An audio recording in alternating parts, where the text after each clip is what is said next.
প্রকাশ পেয়েছে মুশফিক ফারহান এবং কেয়া পায়েল জুটির আপকামিং বাজি নাটকের ফার্স্ট লুক। প্রকাশের সাথে সাথে এখন সামাজিক মাধ্যমে তুমুল হাইপ তুলল মুশফিক ফারহানের এই লুক।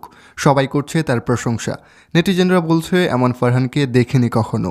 চলুন জেনে আসি কি রয়েছে ফারহানের বাজি নাটকের এই ফার্স্ট লুকে। লাইক দিয়ে দেখতে থাকুন শেষ মুহূর্ত পর্যন্ত।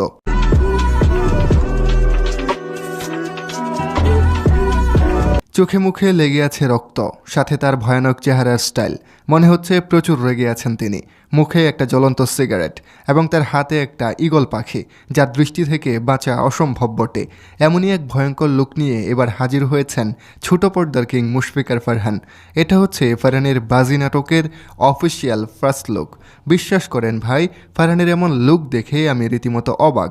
ফারহানের পরিবর্তন দেখে অবাক হওয়ারই কথা। আপনারা কে কে ফারহানের এই লুক দেখে অবাক হয়েছেন জানাবেন কিন্তু। উল্লেখ্য, মোহাম্মদ তৌফিকুল ইসলাম পরিচালিত মুশফিক ফারহান এবং কেয়া পায়েল অভিনীত বাজি নাটকটি মুক্তি পেতে যাচ্ছে আসন্ন ঈদ উল ফিতরে। নাটকটি মুক্তি পাবে সিএমবির ইউটিউব চ্যানেলে। যদিও এই নাটকটি গেল ভালোবাসা দিবসে মুক্তি পাবার কথা ছিল।